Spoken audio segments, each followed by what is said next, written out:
Caderna Podcast. The Caderna Podcast.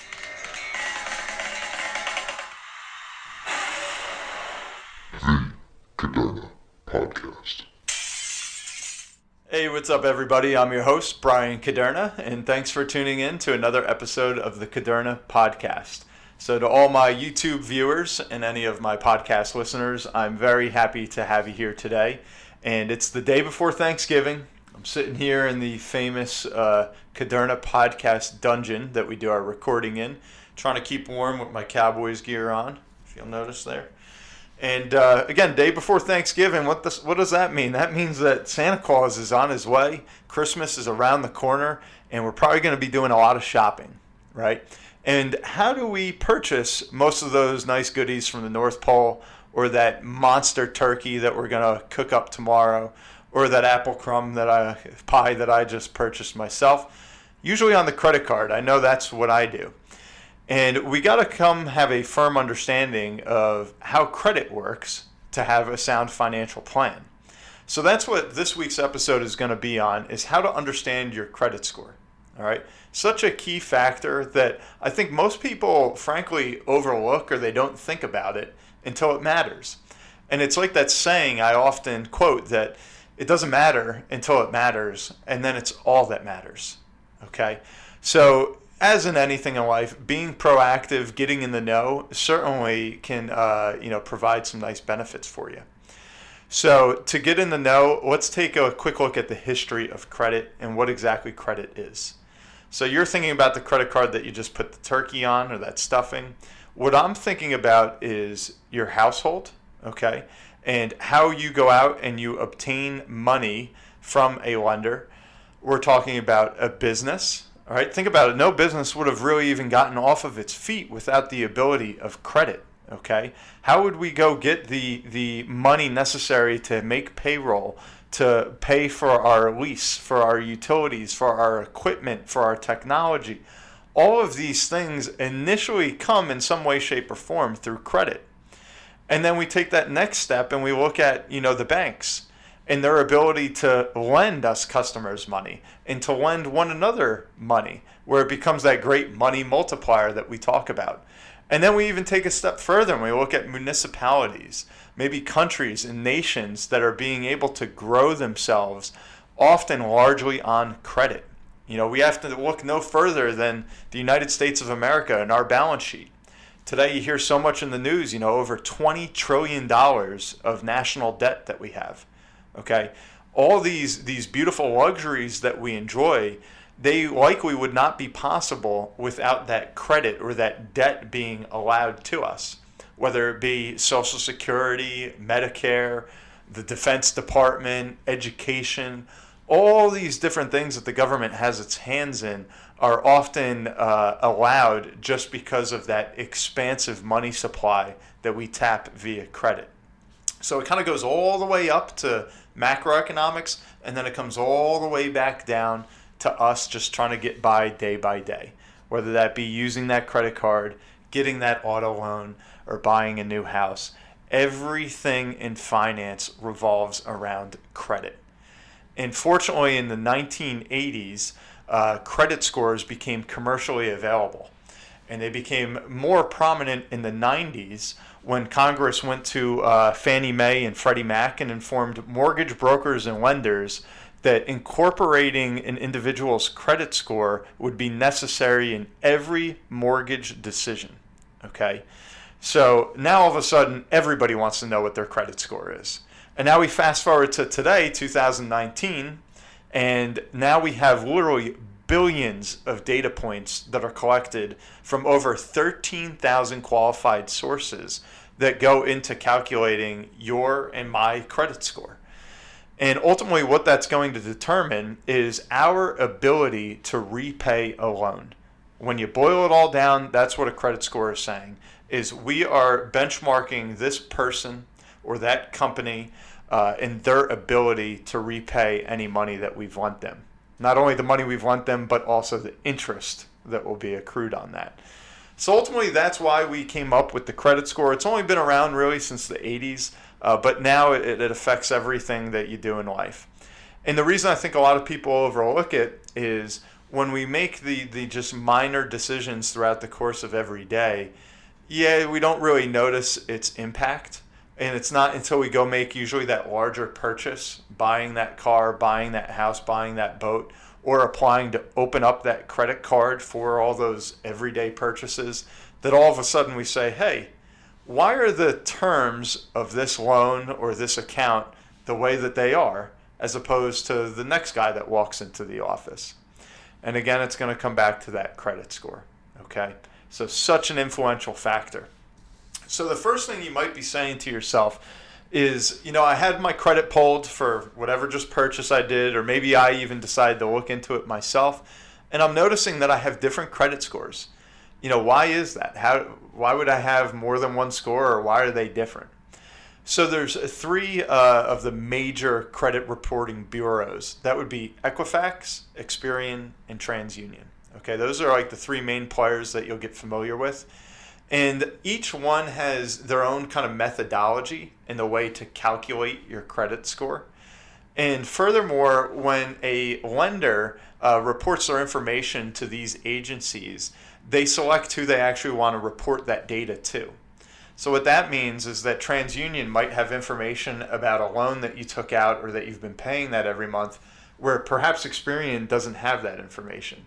And so naturally, with having different data, that's going to create a different score in that calculation. So it's a combination of the methodology and also the information available is going to kind of explain that variance from one score to another. All right. And you would be saying, this doesn't really make sense. Like, why don't we just consolidate things? Fortunately, those three main players, again, Experian, Equifax, and TransUnion, came together in 2006 and created VantageScore. And ultimately what that was intended to do is to kind of simplify matters and say, okay, we'll just get you one neat score, and then the reason codes, which essentially are the explanation of how that score could be higher, are just going to be nice, neat, and in clear English so that we can help consumers really elevate their credit score.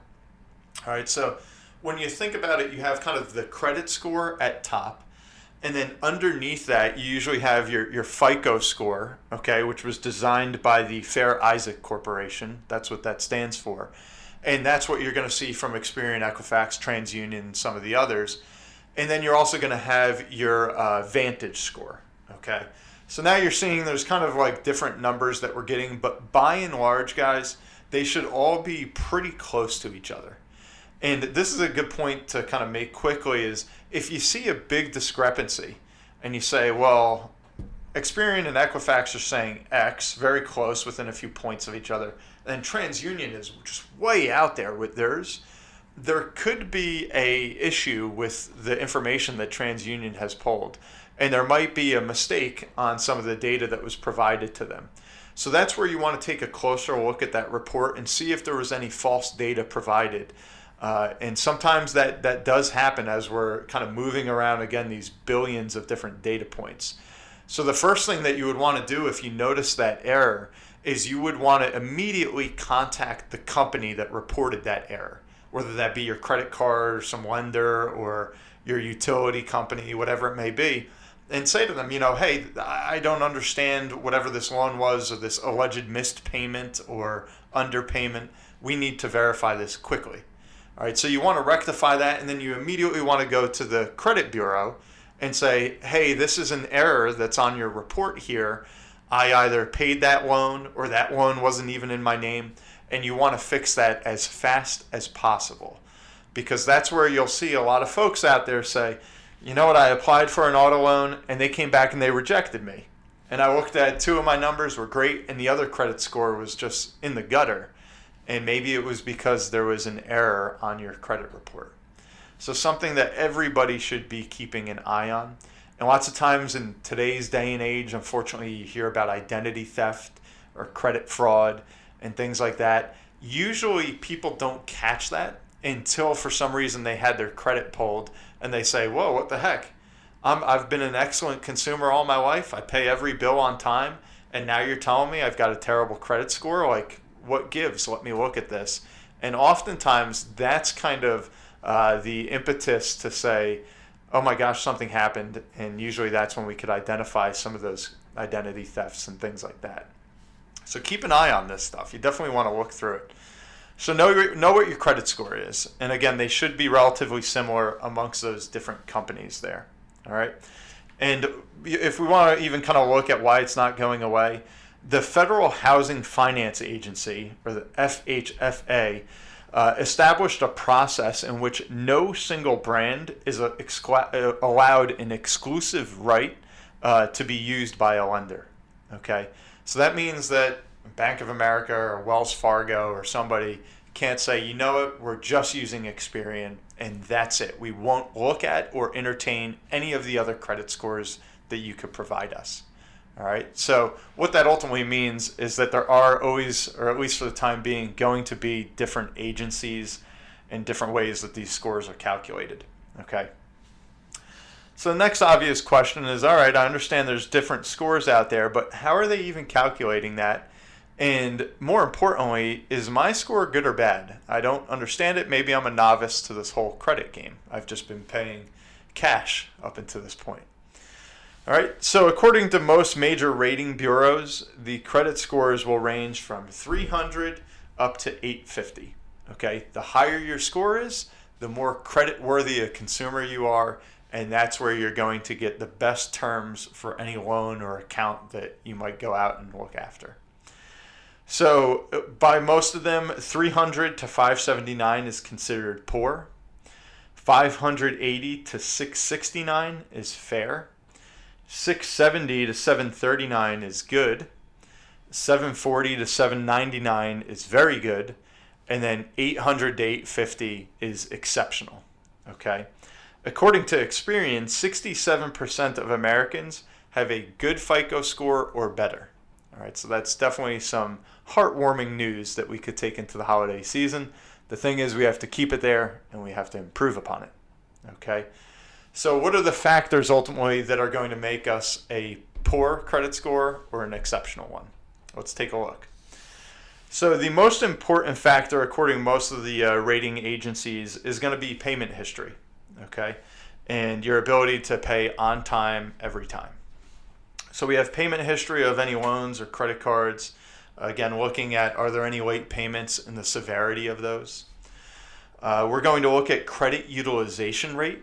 And essentially what that is a factor that involves how much of your credit have you tapped versus how much available credit is left. Okay?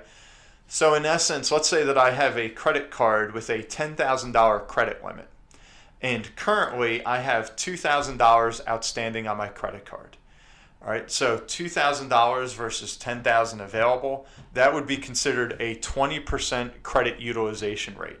All right, which is pretty good. Most of the credit experts recommend that you keep your utilization rate at 30% or below. Okay, and that's why with revolving debt. Okay, what revolving debt is essentially debt that you take on that doesn't have a predetermined end date. All right, so if you think of like a mortgage or an auto loan, it's a 30-year mortgage. It's going to be paid off in 2040. Or I got a 3-year auto loan that's going to be paid off in a few years. We know what the end date is for that loan, correct?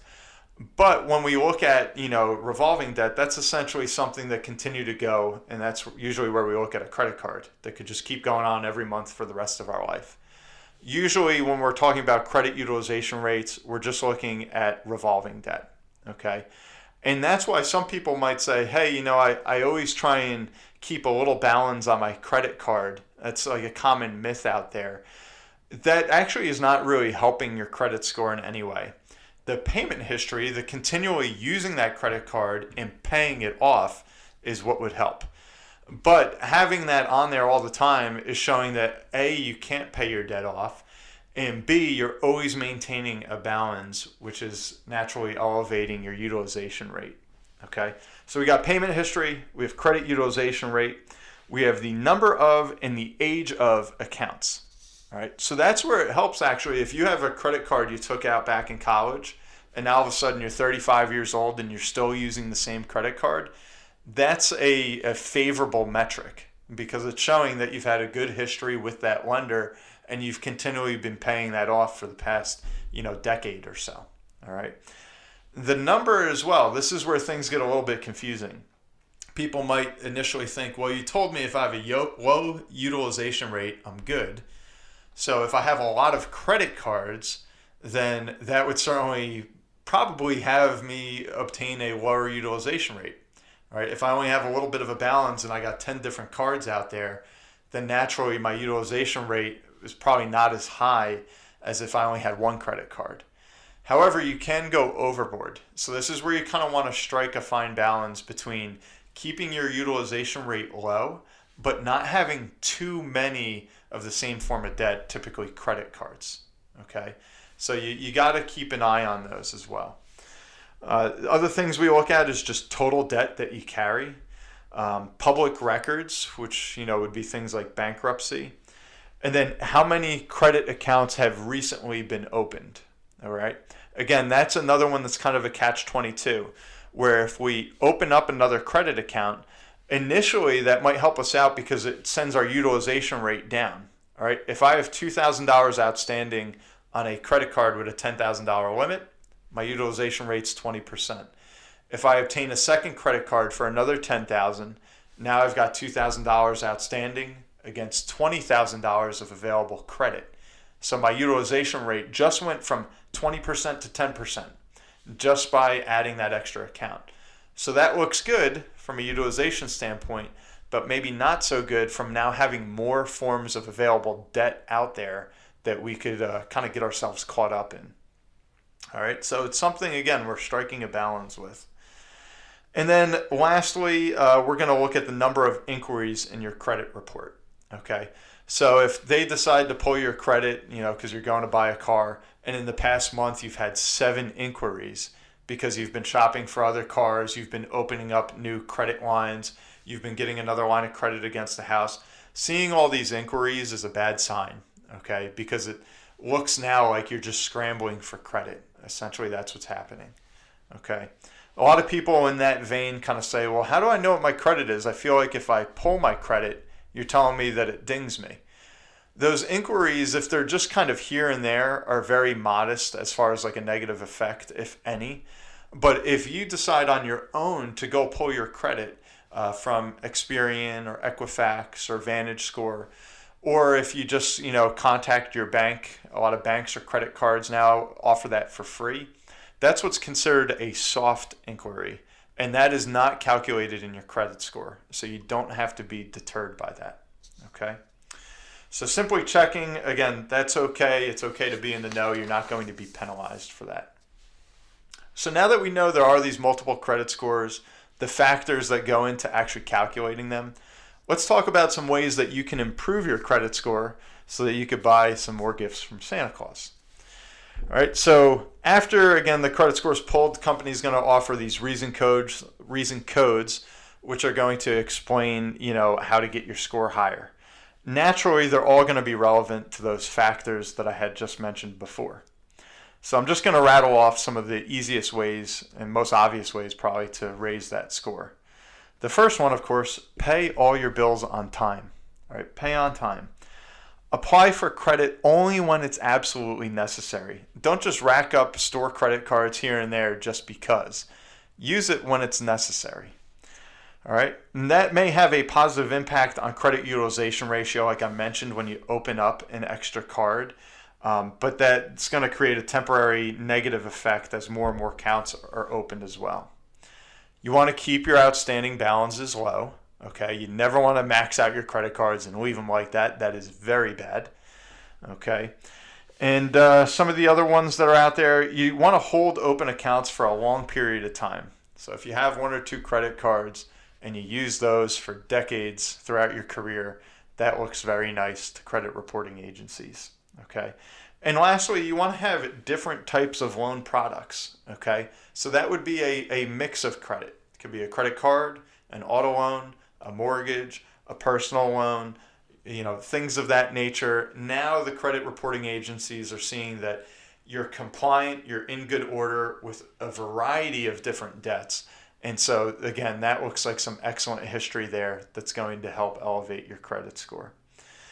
So those are some things to kind of bear in mind. And as far as how long it takes to repair your credit, if maybe it's not in the best of order, that's a good thing is this number is always changing. So it can go down, but it can also go up. And it was some of the things to kind of keep in mind. Most delinquencies, okay, so that's like if you defaulted on your loan or your credit card or whatever it might be, missed some payments, typically that stays on for about 7 years. As you get further away from that event, it has less and less of an impact on your credit score. Public records, right? That could be a home foreclosure or a bankruptcy, typically staying on your credit report for up to 10 years. So that's a big hit.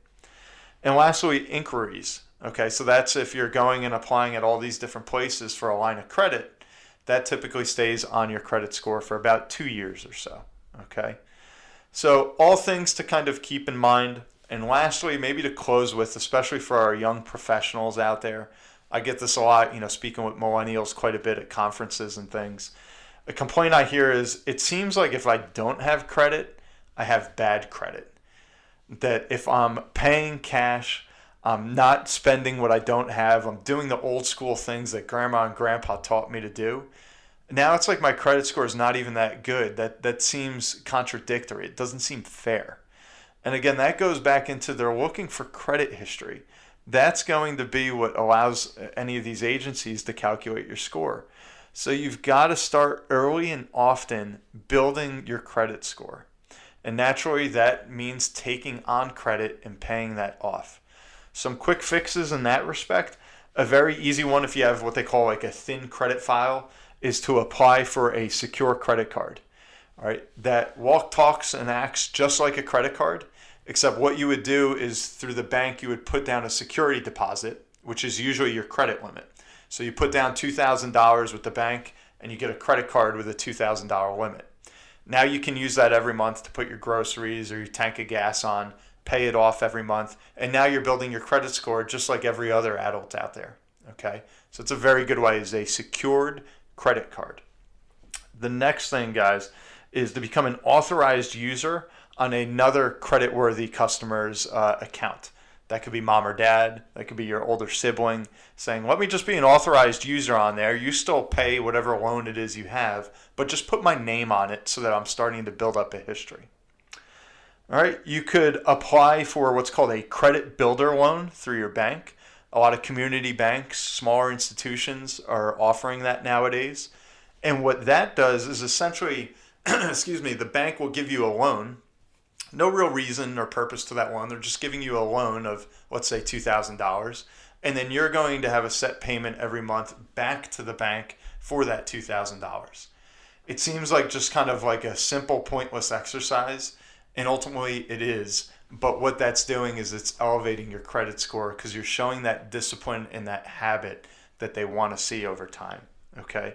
And lastly, if you're saying, I don't own a house yet, I don't have a mortgage, I don't have that big stuff that I can report, you can actually ask your landlord to report your rent payments to one of the credit reporting agencies. So that way you paying your rent every month on time can have a nice impact on your credit score too.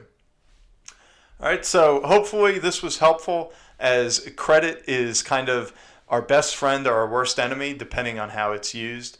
And frozen credit can ultimately lead to financial disaster for individuals, households, businesses, banks, and even countries. If we look at, how some of the biggest recessions of all time happened, it was due to issues involving credit and the lack thereof.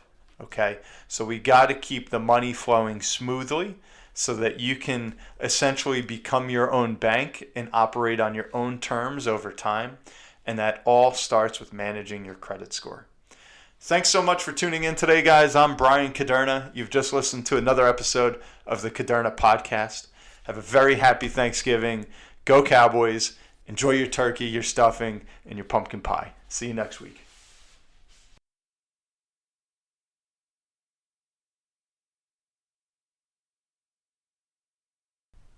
The Caderna podcast is for informational purposes only. Individual situations may vary, and the information should be relied upon only when coordinated with individual professional advice. Guardian and its subsidiaries do not provide tax, legal, Social Security, student loan, mortgage, or real estate advice. Listeners should contact their own tax, accounting, or legal advisors or the Social Security Department in this matter. All investments and investment strategies contain risk and may lose value. Brian Caderna is a registered representative and financial advisor of Park Avenue Securities, LLC, Pass, 300 Broadacres Drive, Suite 175, Bloomfield, New Jersey 07003. Securities, products, services, and advisory services are offered through Pass, a registered broker-dealer and investment advisor. 973-244-4420. Financial representative, the Guardian Life Insurance Company of America, Guardian, New York, New York. Pass is an indirect, wholly owned subsidiary of Guardian. Caderna Financial Team and International Planning Alliance, LLC, are not affiliates or subsidiaries of Pass or Guardian. Caderna Financial Team is a division of International Planning Alliance, LLC, a general agency of Guardian. Pass is a member of FINRA, SIPC. California Insurance License Number OK04194. Content of the Caderna podcast is copyright of Brian M. Caderna, all rights reserved. Any redistribution or reproduction of part or all of the content in any form is prohibited without prior permission from the Caderna podcast.